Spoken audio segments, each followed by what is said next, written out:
Bonjour, bonjour à tous. C'est une interview exceptionnelle que je vous propose sur Bismart depuis le forum des entrepreneurs organisé par l'UP13, pour les entreprises des Bouches-du-Rhône. Son entreprise est française et mondiale, au cœur des enjeux de transition énergétique, au cœur de l'actu aussi et des pressions politiques. Je vous présente mon invité, Patrick Pouyanné, le président directeur général de Total Energy. Bonjour.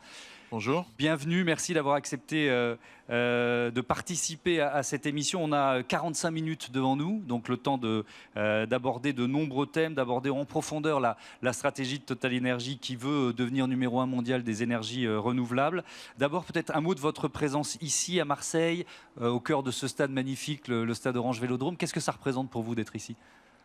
D'abord, je découvre le stade de l'intérieur. C'est un stade mythique pour tous les Français, et c'est plutôt bien. Deuxièmement, je suis venu à l'invitation de l'UPE13. Je remercie son président de m'avoir invité. Et je suis venu parce qu'en fait, on a un ancrage dans le territoire ici de cette région qui est fort. On a bien sûr le site industriel de l'Amed, mais surtout où on a d'ailleurs mis en œuvre notre stratégie de transformation, passage de produits pétroliers vers des nouvelles énergies. Je pense que c'est important aussi que les grands patrons comme moi, on s'intéresse au territoire de la France. Donc c'est comme ça que j'ai pris l'invitation et donc je pense porter aussi le message que les territoires et le développement territorial nous intéressent et qu'on y contribue me paraît aussi utile et donc ravi de pouvoir m'exprimer devant les entrepreneurs de la région. Ouais. Et on détaillera évidemment ensemble cette transformation qui est en cours sur le site industriel de l'Amed. Mais je le disais, Total Energy est en permanence au cœur de l'actualité. Enfin, c'est assez... en termes de communication, c'est intéressant. En termes de com de crise, même, on peut se demander si vous n'êtes pas en com de crise permanente parfois. Non, je vous rassure. Bon, c'est bien, ça me rassure. Les gens autour de nous, non, on a appris. Vous ne le vivez pas comme ça? Non, je ne le vis pas comme ça. J'ai découvert ça quand je suis devenu PDG de Total Energy. Effectivement, tout ce qu'on touche est important, mais sans doute parce qu'on est dans un pays où, quelque part, il y a une forme de jalousie vis-à-vis des leaders. On a la chance d'avoir construit, pas moi d'ailleurs, mes prédécesseurs, un groupe mondial, un groupe qui marche remarquablement, qui fonctionne. Il y a 100 000 personnes qui le font vivre, 35 000 personnes en France d'ailleurs. D'ailleurs, dans toutes ces polémiques, ce qui me touche le plus, c'est pas vraiment nous, etc. C'est plutôt comment réagissent les 35 000 Français qui travaillent chez Total Energy face à ces polémiques. C'est d'autant plus étonnant qu'en fait, la polémique, elle a lieu ici, en France, où on s'attache à notre siège, on a notre recherche, on a 35 000 personnes encore. Et je ne la vis pas du tout à l'étranger, en fait, la vérité. Donc il y a un côté assez frustrant. On est un des plus grandes entreprises françaises qui, effectivement, réussit, c'est clair, dans ces métiers, dans des métiers où nos concurrents sont tous anglo-saxons, des grandes boîtes nationales. On a construit encore une fois, on a réussi à construire ce géant industriel dans un secteur clé qui est l'énergie, on le voit aujourd'hui. Et en même temps, on est décrié, sans doute parce que dans notre pays, on aime bien, on a coupé la tête d'un roi un jour en 1789. Donc les premiers de la classe, ils sont visibles. Voilà. Bon. Après, encore une fois, à nous de démontrer que, et c'est la réalité d'ailleurs, c'est aussi pour ça que je porte la parole quand je viens ici, c'est aussi parce que je m'exprime aussi pour quelque part porter la parole de ce que fait l'entreprise. Parce que toutes ces accusations greenwashing, c'est pas vrai. On est une entreprise qui investissons, cette année, on va investir 4 milliards d'euros dans les énergies nouvelles. C'est quand même des montants impressionnants. On est parmi les 5 plus gros investisseurs au monde dans ces énergies-là. Voilà. Donc après, quand on gagne de l'argent, effectivement, on est à un moment où il y a une crise énergétique, c'est vrai, mais c'est pas par hasard qu'on gagne cet argent en ce moment, c'est parce qu'on a beaucoup travaillé justement pour pouvoir investir dans des projets, etc. Alors, on va y revenir en détail. Je voudrais d'abord parler de la ristourne à la pompe que vous appliquez en France, 20 centimes depuis le 1er septembre. Elle vous coûte combien? Qu'est-ce que ça représente en part de vos bénéfices? Elle nous coûte de plus en plus cher parce que les Français se ruent sur nos stations-service. Ben oui, forcément. Bon, voilà. Donc, ce qui prouve d'ailleurs que le gouvernement qui nous a incités à répondre au débat qu'il y avait autour de la taxe sur les propriétés par un rabais avait raison. Je pense que, puisque finalement les Français répondent immédiatement, donc du coup il y a presque trop de queues devant nos stations-service qui sont refusées. Bon, on va s'assurer qu'elles soient approvisionnées. Donc le ministre de l'économie l'avait dit, ça va nous coûter, en fonction d'ailleurs, ça va dépendre du nombre de litres d'essence qu'on vend, hein, mais en gros à peu près 500 millions d'euros sur cela, ce qui est un geste volontaire, très important. On le fait pendant 2 Volontaire, mois. on vous a un peu. Non, mais il y avait un débat entre. Non, on ne nous a pas. Il y avait un débat qui était. Qu'on avait d'ailleurs initié. Pourquoi je dis que c'est volontaire? C'est que dès le mois de mars, on n'a pas attendu le débat de juillet. Nous avions lancé une opération au mois de mars. D'abord privilégiant les stations d'essence rurales, parce qu'on considérait que c'était... Pourquoi rural? Parce que c'est les Français qui se déplacent le plus pour aller travailler ou amener les enfants à l'école, plus que dans les villes où il peut y avoir des transports en commun. On avait fait une opération à 10 centimes, on l'avait prolongée de nous-mêmes sur les autoroutes cet été. Pourquoi les autoroutes? Parce qu'on sait que les Français l'été voyagent plus à 12 centimes. Donc on avait déjà lancé les opérations de nous-mêmes. Après, il y a le débat qui a pris de l'ampleur. On a décidé de passer à 20 centimes pour voir. Je vois d'ailleurs que les Français adoptent, enfin, quelque part, vont profiter de ces profits via le prix de l'essence. Donc voilà, notre ministre de l'économie avait raison de suggérer que la réduction directe est meilleure. Ouais. Et vous l'avez dit, afflux de clients, vous avez battu des records de fréquentation dans vos stations en France cet été, forcément. Cet été, sur les autoroutes, on a vu à peu près 20-25% de plus que les années précédentes. Bon, ce qui est quand même tout à fait notable. Et là, en ce moment, là, c'est très impressionnant ce qui se passe depuis le 1er septembre. On est plutôt à plus 40%. C'est pour ça d'ailleurs qu'on a des questions d'approvisionnement, parce qu'on a un peu en stress notre logistique pour approvisionner toutes les stations-service. Donc ça veut dire que vous gagnez aussi de nouveaux clients. On peut vous toucher de nouveaux clients. Enfin, on peut, si on retourne la chaussette en quelque sorte. Non, mais ça veut dire surtout que ce qu'on voit, mais ça on le sait, c'est que l'énergie est un bien essentiel et que c'est le prix qui pilote les clients, sachant que bon, on va le faire pendant 2 mois à 20 centimes, puis 2 mois de plus à 10 centimes. Les clients, d'abord, et à 10 centimes, d'ailleurs, on a eu pas mal de concurrents nous suivre cet été sur les autoroutes. Ouais. À 20 centimes, ils nous suivent moins.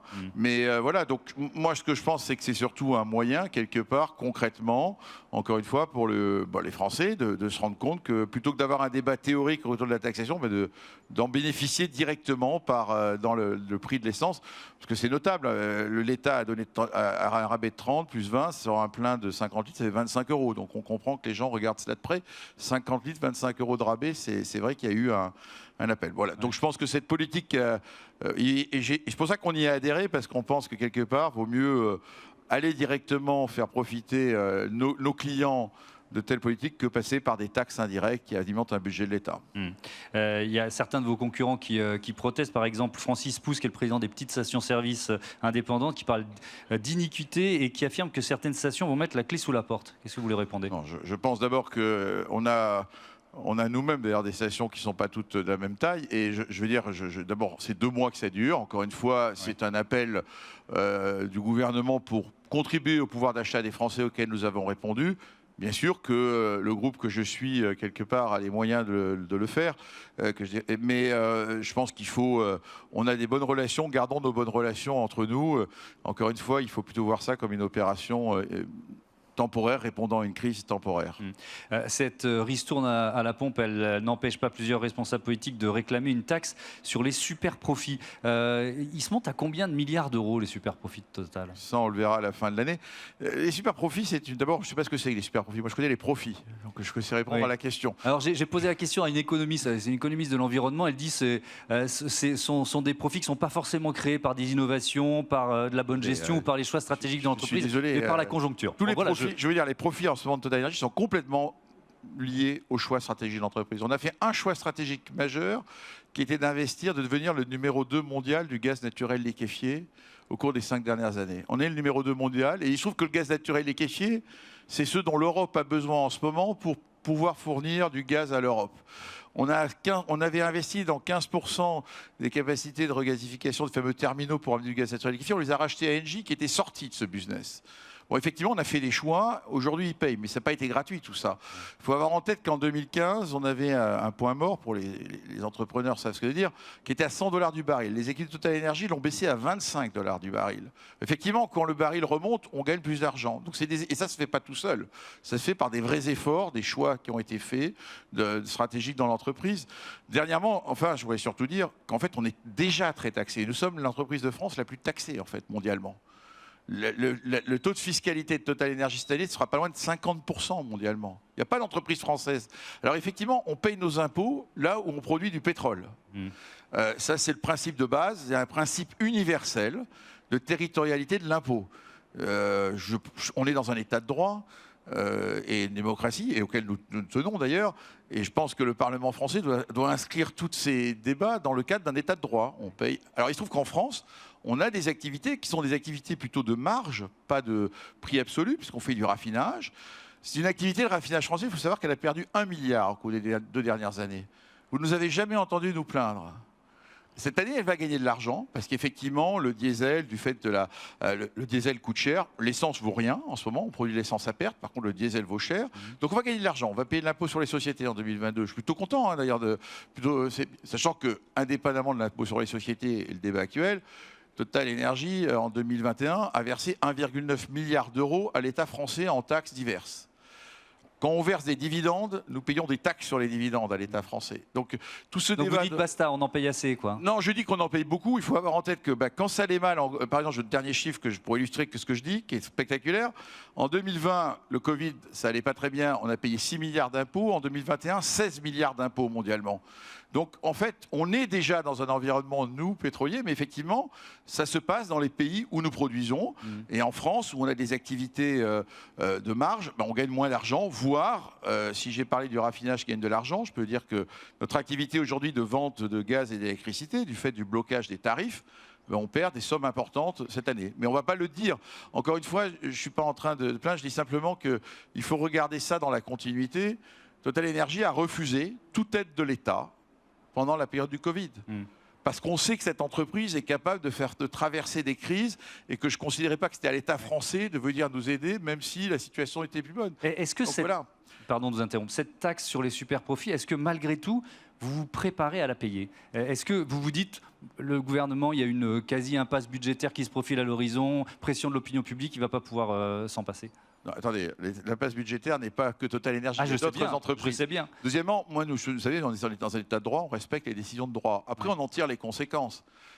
On est dans un pays qui veut réindustrialiser le pays. Si on nous taxe nos activités industrielles du pays au moment où ils gagnent de l'argent, alors qu'elles nous ont les pertes, personne ne s'en est occupé, nous, on en tire des conséquences sur nos politiques d'investissement. Après, il faut quand même voir que tout ça, il n'y a pas de menace dans ce que je dis, c'est la réalité d'un groupe. Donc je pense qu'il faut que ce débat revienne à la raison. Le président de la République a dit d'ailleurs que je comprends qu'au niveau européen, aujourd'hui, il y a des réflexions. Si l'Europe décide de prendre des mesures pour financer le fait que les prix de l'énergie sont trop hauts, on en est conscient. C'est pas responsable. Il y a plusieurs acteurs, il y a plusieurs dynamiques de marché. Donc on respectera bien évidemment les règles. Si ça se joue au niveau européen, vous le savez bien, ça va prendre beaucoup de temps avant. J'ai pas l'impression que ça va prendre beaucoup de temps. D'après ce que je comprends, les chefs d'État sont assez décidés à aller vite. Bon. Voilà. Ce qui est sûr, c'est qu'encore une fois, il faut qu'on soit tous raisonnables. J'espère qu'on ne cumulera pas des taxes à tous les niveaux. Il y a un principe, soyons clairs, il y a un principe de ne pas imposer 2 fois le même bénéfice, qui est un principe fondamental. Ouais. Et là, l'entreprise, qui d'ailleurs, la France, heureusement, État de droit, a signé beaucoup de traités de non-imposition avec beaucoup de pays et on les fera respecter. L'un des chantiers majeurs de cette rentrée, Patrick Pouyanné, c'est le plan de sobriété énergétique du gouvernement. Comment une entreprise comme Total va-t-elle y participer? Est-ce que vous vous préparez déjà quand il y aura des pics de consommation? Comment ça va se passer, ça? Bien sûr, on fait plusieurs choses d'abord là-dessus. C'est majeur. D'abord, j'ai signé une tribune avec Jean-Bernard Lévy et Catherine MacGregor pour dire qu'il fallait s'en préoccuper. Pourquoi? Simplement parce que c'est la meilleure réponse à la question de la crise. Faire des économies d'énergie, c'est économiser du pouvoir d'achat, c'est économiser des émissions de CO2. Donc je veux dire, pour moi, c'est gagnant-gagnant. C'est gagnant dans tous les sens. Et on sait tous que si on veut aller vers l'objectif de neutralité carbone, il faudra économiser l'énergie. Donc c'est l'occasion ou jamais dans cette crise d'accélérer ces politiques d'économie de l'énergie. Donc on le regarde de 2 sujets. D'abord, nous sommes nous-mêmes un gros consommateur d'énergie. Et donc, en ce moment, on va lancer un plan qui va coûter à peu près 1 milliard d'économie d'énergie. On va accélérer parce que c'est l'occasion ou jamais, puisque justement, nous gagnons plus d'argent, de les réinvestir dans l'entreprise pour faire des économies. Donc ça, c'est notre contribution directe et on va le faire. Après, on est en train de réfléchir, puisqu'on est aussi un distributeur d'énergie, comment on peut, par exemple, les Français... Et en fait, il faut reprendre les idées des années 73, la chasse au gaspillage. On avait beaucoup favorisé en matière d'électricité, heure creuse, heure pleine. On apprenait les tarifs, on déplaçait les tarifs, on expliquait les Français, on était incités à plutôt faire tourner nos machines à laver la nuit plutôt que le jour. Bizarrement, aujourd'hui, avec la concurrence, le tarif est quasiment le même toute la journée. Donc, on va relancer, parce que ça, c'est un moyen concret, on va relancer les tarifs heure pleine, heure creuse, avec même une idée que, en donnant un reward, enfin en français, un bonus positif aux clients qui déplacerait plus de 10 ou 15% de sa consommation du jour vers la nuit. Donc ça, voilà, on va rentrer dans ce jeu-là. On veut être un acteur tout à fait majeur. Je ne peux pas avoir signé une tribune avec mes 2 collègues et ne pas l'appliquer à nous-mêmes et contribuer au mouvement. Voilà les idées sur lesquelles on travaille. On va aussi lancer d'ailleurs une campagne à la télévision pour réexpliquer des gestes simples qu'on avait tous appris quand on était gamin. Moi, je me rappelle, en 73, on faisait des tas de trucs qu'on avait appris et qu'on a oublié parce que l'énergie était devenue pas chère après. Bon, ben, elle est chère, il faut se retrousser les manches. Et franchement, c'est la meilleure façon de... Moi, je suis très optimiste sur le fait qu'on passera l'hiver par rapport à tout le débat. Il faut juste se mobiliser tous, à tous les niveaux, pour, on sait qu'on a à le faire, et comme on l'avait fait il y a 30 ou 40 ans. Allez, une dernière question d'actualité, et ça nous ramène encore à une polémique qui vise Total. Vous avez été accusé par l'ONG Global Witness de produire du kérosène qui sert ensuite à ravitailler les avions de combat russes. Accusation que vous avez rejetée avec plusieurs communiqués. Pourquoi c'est faux? Enfin, c'est faux parce que c'est faux. Oui, non, mais pardon. Alors, ma question, elle est mal tournée. Expliquez-nous, ce qu'il y a de faux dans cette accusation. Parce que c'est faux, parce qu'il y a des gens qui nous veulent du mal, profondément des ONG qui veulent qu'on arrête de produire du pétrole et du gaz. Et bon, je suis désolé, c'est faux. C'est totalement faux. Et c'est inacceptable que des grands médias relayent des accusations fausses sans les vérifier. Surtout quand nous-mêmes, nous leur expliquons que c'est faux. C'est faux parce que le champ de gaz... Ce kérosène, il va ailleurs, quoi. Mais on ne produit pas de kérosène en Russie. D'accord. Je produis aucun kérosène en Russie. Je produis du gaz. Quand on produit du gaz, il y a ce qu'on appelle des condensats. Ces condensats sont traités dans une chaîne et ils sont tous exportés. Et on l'a écrit, ils sont tous exportés. Donc aucun n'alimente. Bon, par ailleurs, il se trouve que sur la Russie, nous avions annoncé au mois de mars que nous ne garderions que les actifs qui contribuent à exporter du gaz vers l'Europe, puisque les gouvernements européens n'ont pas sanctionné le gaz parce qu'ils en ont besoin du gaz russe. Donc, qu'est-ce qu'on fait depuis le mois de mars? Alors, ça prend du temps, mais on y arrive. On vend, nous sommes en train de céder tous nos actifs en Russie qui ne concourent pas à l'approvisionnement de l'Europe. Le champ en question, dont on a inventé qu'ils aient du kérosène, qu'on n'a jamais vu, il se trouve que le gaz reste domestique et donc on avait essayé de le vendre. Et donc d'ailleurs, on avait signé des accords en juillet et on est en train de le vendre. Donc, à Novatek. Donc à Novatek, qui est le partenaire russe qui l'a racheté. Et effectivement, les seules personnes qui achètent aujourd'hui les actifs russes, c'est les Russes. Ça, je ne vais pas grand monde d'autre. Donc voilà, donc on avait annoncé une politique qui était de désinvestir tous les actifs ne contribuant pas à l'approvisionnement de l'Europe. On le fait. Et cette accusation est totalement non fondée. Donc voilà, je le répète haut et fort. Et franchement, ça fait partie des choses frustrantes que d'être accusé. Et on est dans un monde aujourd'hui où quelqu'un lance une accusation, c'est relayé par des réseaux sociaux et ça devient une vérité. Et quand c'est factuel et qu'on dit c'est faux, personne ne pourra me démontrer que les condensats de ce champ vont faire du kérosène. C'est faux. Voilà. Et c'est évidemment faux, nous ne sommes pas des irresponsables. Ouais. Je veux dire, cette guerre est absolument inacceptable, on l'a condamnée très clairement. On s'est retrouvé dans une position où... Ça vous coûte cher d'ailleurs de retirer vos actifs de Russie? On arrive à peu près à... Oui, ça nous coûte, bien sûr, ça va nous coûter de l'argent. Vous savez, on a mis, depuis le début de l'année, on parle beaucoup de mes profits, mais sur la Russie, on a fait 7 milliards de pertes. Personne n'en parle vraiment. Donc 7 milliards, on était la deuxième entreprise la plus exposée de notre secteur à la Russie. Bon, mais on en tire les conséquences. Hein. On a une position claire avec le conseil d'administration. On exécute ce qu'on a fait sans état d'âme. Il faut juste qu'on combine, encore une fois, notre responsabilité d'approvisionner l'Europe en liaison avec les gouvernements européens et français, et puis le fait que ça prend du temps, parce que quand vous êtes dans un pays comme cela, pour avoir toutes les autorisations pour céder un actif, je peux vous dire que j'ai des équipes qui y passent beaucoup de temps. Alors, je vois qu'on consacre maintenant, nous aussi, beaucoup de temps à cette stratégie de Total Energy pour devenir le numéro 1 mondial des énergies renouvelables. Qu'est-ce que ça représente aujourd'hui dans votre chiffre d'affaires et quel est l'objectif ? Peut-être pas numéro 1 mondial, dans le top 5, on a dit, c'est déjà pas mal. L'objectif, c'est ambitieux, alors. Non, en fait, on est devenu Total Energy parce qu'on a profondément changé notre stratégie, puisque on était un groupe Total qui produit du pétrole et du gaz. On parle beaucoup de Total Pétrole, d'ailleurs, même si en fait notre production est quasiment moitié pétrole, moitié gaz, et qu'on est le numéro 2 mondial du gaz naturel liquéfié. On a fondamentalement décidé, lorsqu'on a analysé la transition énergétique, que l'énergie qui va croître, c'est l'électricité. Pour décarboner l'énergie, il faut produire beaucoup plus d'électricité, de l'électricité profondément à base renouvelable, mais aussi stocker de l'électricité avec des batteries. Il faudra aussi du gaz par combinaison pour le rendre rentable. Donc, en fait, on a décidé d'ajouter un business électricité. On partait de rien, on y investit fortement. On y investit en ce moment, c'était un quart de nos investissements, près de 3 milliards l'an dernier.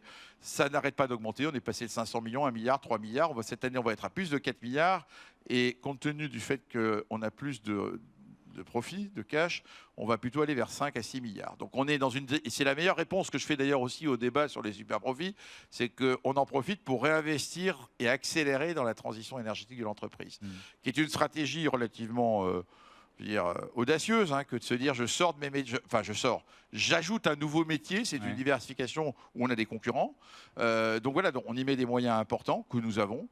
On découvre ces métiers de l'électricité et des énergies renouvelables, qui sont des métiers très locaux, plus locaux que les autres, où il faut aller acheter du terrain. Enfin, c'est pas la même façon de développer, mais on a une très forte ambition parce qu'on considère que, en gros, la stratégie c'est quoi? C'est de dire les marchés de l'essence, marchés de le pétrole, ils vont décliner parce qu'il faut décarboner. Donc, laisser l'entreprise sur des marchés qui déclinent, ce n'est pas une très bonne stratégie. On regarde les marchés qui croissent. Là, j'ai parlé de l'électricité. Les autres marchés qui vont croître, ça sera l'hydrogène, ça sera les biocarburants, le biogaz. Donc, et l'énergie, c'est du temps long.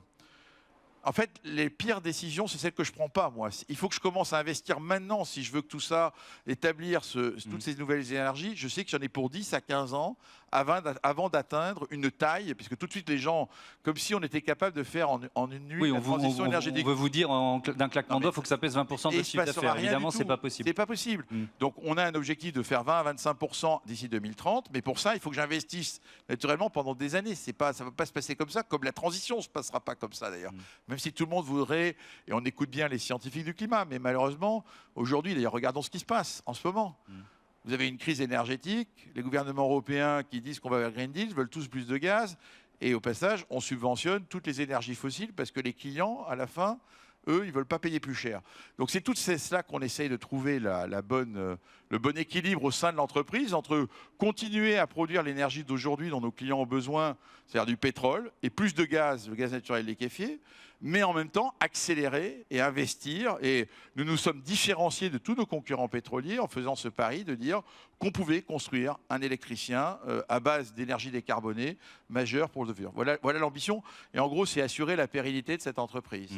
Et ça s'est donc incarné par ce changement de nom, par ce nouveau logo que vous portez à votre veste. Alors ce logo, les couleurs ont du sens, il faut l'expliquer. Oui, le rouge, c'est le pétrole. Et puis, il y a pétrole, gaz. Il y a chaque couleur qui représente cette énergie, au pétrole, gaz, biomasse, hydrogène et électricité, bien évidemment. Donc, ça, pour être honnête, on ne l'a pas choisi comme ça. Je veux dire, franchement, le logo nous a été proposé par une agence de com. Oui. On l'a trouvé moderne, beau, dynamique. Et après, ils nous ont dit qu'il y avait cette couleur, donc cette énergie. Vous ne l'aviez pas vu tout de suite, c'est ça? Non, ça, c'était pas comme ça que ça. Ça, c'est l'histoire à l'envers, souvent dans la com qu'on fait dans la pub. Okay. Mais en fait, il se trouve que profondément, ce qui était surtout très fort pour nous, décision majeure, c'est une entreprise qui a presque 100 ans.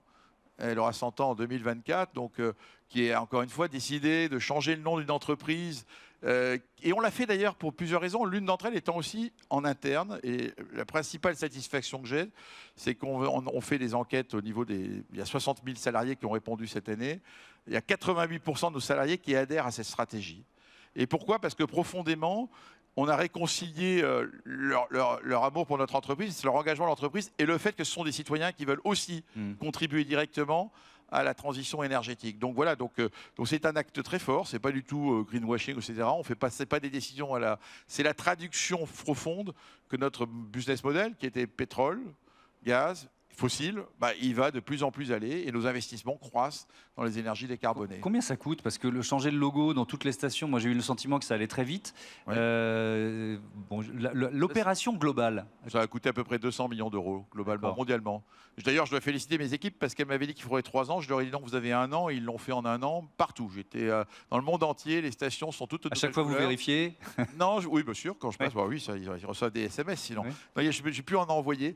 Non, je veux dire que c'est pourquoi? Parce que c'était montrer la dynamique, et y compris en interne. Parce que tout ça, et je veux dire d'ailleurs, il y a une tactique qui a remarquablement fonctionné, comme quoi la communication. La première année, on l'a annoncé au mois de mai. On a dit on change tout de suite toutes les stations d'autoroute. Et comme les Français voient très vite les principales stations d'autoroute pendant l'été, ils ont eu le sentiment que les changements allaient vite. Voilà, Ouais. donc. Mais encore une fois, c'est la dynamique qui compte, et pas que la dynamique, c'est le fait que concrètement tout ça, ce sont des investissements très importants. L'objectif, la stratégie de décarbonation, on va dire, des procédés de production, ça passe par quoi? Parce qu'il y a plein de leviers que vous activez en même temps. Donc celui-là, Ça par passe exemple, d'abord c'est par de l'innovation technologique, hein, Ouais. et puis d'abord ça passe par la mobilisation des équipes. Chez Total Energy, maintenant, toutes les équipes sont jugées sur 2 critères. Le premier, c'est naturellement le résultat de leur activité. Le deuxième, c'est les tonnes de CO2.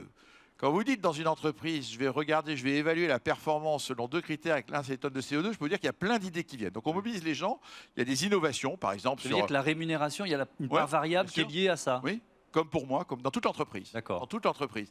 Et ça Plus on marche. fait blesser le CO2, mieux on est Mieux on est rémunéré. payé. Ok. Voilà, il y a des objectifs qui sont fixés. Mhm. Il y a de l'innovation technologique, par exemple les émissions de méthane dont on parle beaucoup. On vient d'innover, on est une des entreprises, on vient d'innover avec des drones pour aller mesurer toutes les émissions mondiales. En ce moment, on a des drones partout qui mesurent toutes les fuites de méthane qu'on peut avoir sur les installations pour aller les traiter. Donc ça, c'est de l'innovation qui a été faite d'ailleurs dans le centre de recherche en France, du côté de Pau. Donc on a de l'innovation. Après, on a des moyens simples. On applique à nous-mêmes ce qu'on vend à nos clients. On regarde si on peut utiliser l'énergie renouvelable. Donc par exemple, nous avons décidé en Europe que tous nos sites industriels seraient avec de l'énergie renouvelable, l'électricité renouvelable d'ici 2025. Nous sommes en train d'investir dans 3 gigawatts d'électricité solaire en Espagne pour après alimenter toutes nos raffineries, tous nos sites industriels européens. C'est très concret. Donc c'est des investissements à peu près 3 milliards. Voilà. Donc on est en train de faire chez nous ce qu'on recommande à nos clients de faire. Et c'est plus facile de le démontrer. On a solarisé près de 5000 stations-service pour économiser sur des générateurs diesel qu'on peut en avoir en Afrique. Donc il y a tout un plan. Et là, je vais vous dire d'ailleurs, avec le prix de l'énergie qui est plus élevé, puisqu'il y a un lien entre énergie et émissions de CO2, on va encore accélérer ces plans de décarbonation. Donc ça, voilà comment on fait. Quand on décide de rajouter une business unit, de se lancer dans les énergies renouvelables, ça passe forcément par de la croissance externe, des acquisitions d'entreprises? Bien sûr. Oui, parce qu'il faut acheter des talents. Hein. Ouais. On ne va pas tout inventer nous-mêmes. C'est des métiers qu'on ne connaît pas. On a fait pas mal d'acquisitions, on en fera d'autres, sans aucun doute. Après, il faut toujours faire des acquisitions, mais il faut les consolider. Hein, parce que acheter, c'est facile d'en haut, c'est de l'argent. Enfin, c'est facile, il faut convaitre le partenaire, il faut négocier. Mais je veux dire, après, le problème, c'est de mettre tout ça en ordre. Ouais. D'intégrer ces métiers. Donc, de tirer parti de nos savoir-faire dans nos métiers historiques, de gestion de projet pour en faire bénéficier les nouveaux métiers. Et par exemple, aux États-Unis, où on vient d'acheter, de constituer un portefeuille de près de 25 gigawatts en 2 ans, maintenant on a dit, bon, pause, il faut maintenant qu'on reconsolide tout ça pour pouvoir faire ces projets, parce qu'à la fin, l'objectif, c'est d'investir et de déployer les projets. Donc voilà, donc c'est d'ailleurs une aventure passionnante qui prend pas mal de notre temps, des équipes pas plus jeunes, et qu'il faut alors, sachant que quand vous achetez des gens qui viennent de entreprises plus petites qui viennent dans une grande entreprise, il faut garder le momentum, donc c'est tout un challenge managérial. Mais bon, on a démontré dans le passé qu'on savait le faire, on va continuer à cela. Mais c'est sans doute pour nous un de nos principaux challenges. Ouais. Puisque vous parlez du marché américain, c'est un des marchés sur lequel vous investissez beaucoup, notamment dans cette logique d'énergie renouvelable. Sur le recyclage du plastique, par exemple, on peut faire un focus là-dessus? Oui, on le fait aussi en Europe, en France. Hein. Oui, on a racheté une société en France. Oui, on s'est donné comme objectif que 30% des plastiques, puisqu'on est, on est le 10e producteur de plastique au monde, c'est peu connu, mais il se trouve que les plastiques sont faits à partir de pétrole pour l'essentiel ou de gaz. Donc on produit à peu près 6 millions de tonnes de polymères, le 10-12e mondial. On s'est donné comme objectif que presque un tiers à horizon 2030 doivent être recyclés ou d'origine bio. On est d'ailleurs devenu un des leaders du bioplastique sur base de sucre. Et puis sur le recyclage, oui, on est en train. Alors il y a 2 types de recyclage. Du recyclage mécanique, on fait des tris et on coupe. Et l'autre recyclage, c'est le recyclage chimique, qui est des innovations technologiques. Et on va investir en France sur le site de Grand Puy dans une unité mondiale de recyclage chimique. Donc tout ça, c'est majeur. Je pense que les plastiques sont décriés. Il y a d'ailleurs plus sur les usages du plastique. Le plastique, c'est une matière première essentielle. Hein. Son succès s'explique par... Non, mais il est essentiel. Dans les voitures, dans les seringues, Ce qui est décrié et qui n'est pas acceptable, c'est l'usage unique du plastique dans des Bien sacs sûr, qu'on jette bien dans les sûr. océans. Ça, il Bien faut sûr. mettre fin à l'usage unique du plastique. Mais le plastique est un matériau fondamental. Mais on sait qu'on peut le recycler. Notamment, ça coûte un peu plus cher. Dès que vous faites du recyclage, mais il faut absolument. Donc voilà. Donc ça fait partie de nos politiques de neutralité carbone que d'accélérer sur le recyclage des plastiques. Alors, il y a un bon exemple pour parler de cette transformation, et il est ici dans la région, sur le site de la raffinerie de la Med. Vous parlez maintenant de bioraffinerie, pourquoi? Mais parce qu'à la Med, on a décidé, ça a été je sais que ça a été un grand débat avec nos collègues, nos salariés en 2016, lorsqu'on a annoncé ce projet, 2015 d'ailleurs, on s'est dit, en fait, on a trop de raffineries en Europe. Finalement, on sait utiliser du savoir-faire de nos équipes, mais aussi des unités industrielles, pour les transformer en bioraffinerie. Or, on a de plus en plus besoin de biocarburants, de faire de carburant non pas à partir de pétrole, mais à partir d'autres matières premières, je vais y revenir. Et donc la Med, à l'époque, a été vue, ils ont eu peur parce qu'ils ont eu le sentiment qu'on faisait un saut dans l'inconnu. On était assez convaincus, le marché est là, on le sait, et on savait qu'on bénéficiait on pouvait en gros faire des économies d'investissement par rapport à des concurrents, transformer ce site. Donc c'est une transformation majeure qui aujourd'hui fait que ce site, qui en gros, je vais vous dire, pour partir des chiffres, perdait à peu près 100 millions d'euros par an. Aujourd'hui, il gagne de l'argent. Pas beaucoup, mais il en gagne. Donc ça veut dire que la transformation économique, mais surtout, ce marché ne fait qu'accélérer. Et d'ailleurs, on va bâtir sur la Med, puisque on s'apprête et je pense qu'on attend les accords de l'Europe, mais on veut totalement décarboner l'hydrogène de la Med, d'en faire un des plus grands sites industriels en France d'hydrogène vert. Ça sera un projet de plus de 200 millions d'euros qu'on va investir. Il y a une ferme solaire aussi, c'est ça? Il y a aussi une ferme solaire. Non, mais dans ces choses-là, on a décidé qu'un site comme ça, il faut sortir le fossile et profondément en faire des sites industriels, des nouvelles molécules décarbonées dont on a besoin. Donc voilà, donc en faisant cela, bien sûr qu'il y a eu une transformation assez forte du site, et pour les équipes, c'est pas simple. Et j'en suis conscient, mais on sait aussi qu'à la fin, on a assuré la pérennité de ce site pour des dizaines d'années. Et donc on investit dessus de façon cohérente. Je voudrais qu'on parle, on enchaîne un peu les grandes thématiques autour des renouvelables, de l'éolien, et notamment de l'éolien offshore, du retard français notamment. Comment vous l'expliquez? On est très loin des Pays-Bas, très loin du Royaume-Uni, alors qu'on a, j'ai recherché le chiffre, 3400 km de côte en métropole. Écoutez, il n'y a pas eu je pense que la mobilisation. Je pense qu'en fait, je vais vous dire simplement, comme on est un très grand pays nucléaire, et même s'il y a quelques difficultés en ce moment, on est un grand pays nucléaire. Ouais. On l'avait un peu oublié, on l'a oublié pendant quelques années. Oui, mais enfin, on a quand même 75% de notre électricité qui est d'origine nucléaire, 70%, ça baissera à 50%. Je pense que simplement, du fait, on n'a pas nécessairement accéléré. On est aussi un des pays, il faut l'avoir en tête, qui avons l'énergie la plus décarbonée au monde. Donc on s'est dit, on n'a pas besoin, quoi. Mais non, mais quand la France est accusée de ne pas être sur la trajectoire climatique, je veux dire, on part de très bas, parce qu'en fait, on a une énergie qui est décarbonée.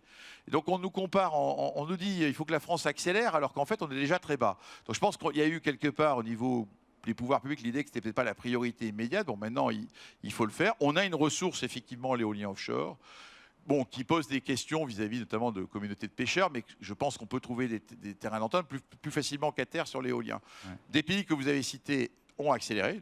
Nous d'ailleurs, on s'y est mis. Hein. On vient de lancer notre première, on produit maintenant une très grande éolienne offshore, un champ d'éoliennes offshore en Écosse, puisqu'on a un champ d'éoliennes de 1,2 gigawatts, c'est à peu près la taille d'une centrale nucléaire française. Hein. Donc le champ est énorme, ouais. Il y a une centaine d'éoliennes offshore, c'est très puissant. On vient d'acquérir des sites offshore au large de New York. D'ailleurs, les 3 entreprises françaises énergétiques ont chacune acquis des concessions maritimes. Ça a rapporté pas mal d'argent à l'État américain, d'ailleurs. Maintenant, on n'attend qu'une chose, c'est pouvoir le faire ici. Il y a des projets en Méditerranée? Il y a des projets en Méditerranée, notamment d'éoliens flottants. On a un petit projet pilote là, en ce moment qu'on développe au large de Gruissant, mais il va y avoir des appels d'offres, dont un potentiellement au large de la région Provence-Alpes-Côte d'Azur, qui va être mis en appel d'offres. Donc moi, simplement, je sais bien que le gouvernement a dit qu'il va y accélérer, il faut le faire. Recommandation, à mon avis, la bonne méthode, c'est de faire comme les Anglais ou les Américains, c'est de mettre des enchères, que le meilleur gagne. Et vous savez, quand vous avez investi, comme nous venons de le faire aux États-Unis, 800 millions de dollars pour acheter une concession maritime pour 50 ans, on va faire le projet. Hein. Je veux dire, on ne va pas laisser la concession maritime sans investir derrière. Ouais. C'est la meilleure garantie pour les gouvernements d'attirer les meilleurs industriels. L'éolien offshore, par contre, est très capitalistique. Hein. Donc il faut vraiment des acteurs majeurs. EDF a pris sa part, bien évidemment, et il y a la part, mais je pense qu'il y a la place pour tout le monde pour accélérer. Donc je pense que la prise de conscience et le projet de loi qui va venir de ce point de vue-là sont bienvenus. Il nous reste 5 minutes dans cet entretien. Je voudrais qu'on parle de la jeunesse. C'est l'un des thèmes de ce forum des entrepreneurs ici à Marseille, avec, on le sait, des diplômés plus exigeants qui veulent donner du sens à leur choix professionnel, qui, on l'a vu, rejettent pour les plus engagés ou les plus radicaux. On peut choisir le terme que l'on veut, une voie un peu toute tracée dans les grands groupes. On l'a vu avec les diplômés, certains diplômés polytechniques ou d'AgroParisTech. Est-ce que Total Energy attire toujours les jeunes talents? Comment ça se passe? Ça, il n'y a aucun problème. Il n'y a aucun problème. Mais il faut Vous n'avez pas de souci, vous ne faites pas partie des 93% de chefs Non. d'entreprise en France qui ont du mal à embaucher? Non, je peux vous dire, parce que je pense que les jeunes, bon, bien sûr, et tous les points de vue sont acceptables. Hein. Moi, Oui. je ne cherche pas à convaincre les gens, ont le droit d'avoir des opinions. Il y a des jeunes qui expriment des opinions contre, nous les respectons. Mais je peux vous dire que les jeunes, ils ont assez du bon sens. Hein. Ils voient une entreprise, et même ceux qui s'intéressent aux énergies décarbonées, aux renouvelables, ils voient une entreprise qui marche, qui fonctionne bien, qui a des gros résultats, qui a une politique d'investissement qui est la plus agressive. Bah, ils viennent naturellement chez nous parce qu'ils veulent faire des projets et contribuer. Donc aujourd'hui, on a pour chaque poste qu'on ouvre des dizaines de candidats. Donc on a le choix. Donc je n'ai pas de soucis de ce point de vue-là. J'entends ce qui est dit. Oui, et c'est plutôt bien qu'on ait de plus en plus de jeunes aussi sortant de ces écoles, universités, qui aillent vers des PME ou des startups, mais tant mieux. Je pense qu'il n'y a pas que le modèle du grand groupe comme le modèle de l'administration. Il y a tous les modèles. Je pense que la France a peut-être trop souffert justement d'attirer tous les talents. Et nous-mêmes, on diversifie nos recrutements en regardant pas seulement... Les gens pensent que Total Energy, il y a que des polytechniciens. Alors, je peux vous dire qu'il y a de n'importe quelle école de France ou université, nous recrutons parce que nous aussi, on a besoin de diversité. Et que la vérité, c'est pas parce qu'on est bon en maths qu'on est nécessairement bon dans les affaires. Vous savez, il n'y a pas de lien immédiat. On peut l'être, ça ne veut pas dire que c'est interdit. Donc nous aussi, on cherche à diversifier les recrutements en France, à l'international, dans les divers... donc ça fait partie d'une richesse d'une entreprise. Donc, mais je pense que là-dessus, on entend bien ce qu'on dit, mais je pense aussi que la dynamique qu'on a créée par Total Energy intéresse les jeunes qui nous regardent. Donc on y arrive. Total qui soutient des écoles de production avec Industrie. Il y a un bon exemple de projet ici à Marseille, une école qui doit préparer au métier du photovoltaïque, c'est ça? Oui, en fait, ça, c'est une autre volet de notre... Je considérais, quand je suis devenu patron, on a une fondation qui a des moyens importants, qu'un des plus gros problèmes de ce pays, c'est quand même quand vous lisez à la une de journaux que 100 000 jeunes sortent d'une classe d'âge sans qualification professionnelle, c'est un vrai problème. Par ailleurs, j'avais été très frappé par les initiatives prises par Xavier Niel, l'école 42 dans l'informatique. Or, dans l'industrie, il n'y a pas d'équivalent. Il n'y a pas d'équivalent. Et donc, on s'est dit quand même, on pourrait peut-être faire deux choses, utiliser une partie de notre prospérité pour aider des jeunes en difficulté à accéder à des métiers, les professionnaliser, les accompagner, à côté de ce que peuvent faire les écoles ou en complément, et prendre des initiatives vers le monde de l'industrie. Alors, on a eu deux rencontres. Bon, on a créé, je dirais, notre école 42 de l'industrie, ça s'appelle l'Industrie, où on accueille 400 jeunes par an, c'est complètement gratuit, venant de milieux défavorisés, qui sont plutôt post-bac, ou un peu qui entre 20 et 25 ans, qui sont un peu perdus. Et on leur apprend des métiers. Les métiers de l'industrie, c'est pas... contrairement à ce que pas des trucs qui fument, c'est des trucs digitaux, c'est des drones, il y a des tas de métiers modernes. Et on les remet quelque part dans un chemin professionnel, et ça c'est très bien. Et puis on a ces fameuses écoles de production, ça c'est pas nous qui les avons inventées, elles existent depuis 60 ans, c'est des écoles qui prennent des jeunes qui sortent du système scolaire plutôt à la fin de la troisième, qui ne se trouvent pas à l'école, et qui vont les remettre sur le droit chemin en faisant... non pas des cours théoriques, mais ils apprennent, ils font pour apprendre.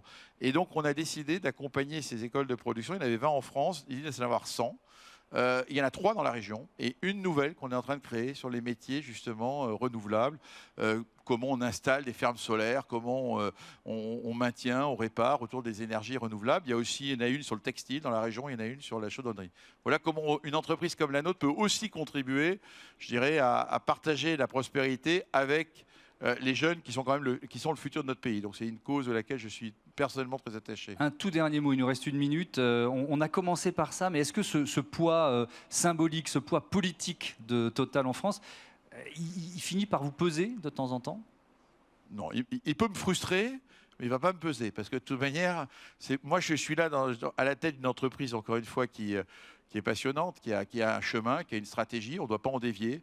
Après, il faut sans doute qu'il y a toujours une hésitation. Est-ce qu'on doit rentrer dans ce débat politique ou pas? Quand on y rentre, on va être critiqué parce que c'est un terrain, on n'y est pas. Et quand on n'y est pas, on nous accuse de ne pas assez parler. Oui, Donc, puis vous laissez les autres parler à votre place. Voilà, Donc, donc c'est compliqué parce que le temps d'un chef d'entreprise, c'est d'abord de s'occuper aussi de développer l'entreprise. Et voilà, donc je dirais, bon, on l'observe, c'est la rançon de notre succès. Encore une fois, c'est plus frustrant que pesant.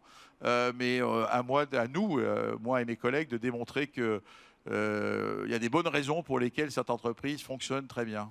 Merci beaucoup, merci Patrick Pouyanné d'avoir participé à ce grand entretien sur Bismart et depuis ce forum des entrepreneurs à Marseille au cœur du stade Orange Vélodrome. Merci à tous de votre fidélité à Bismart.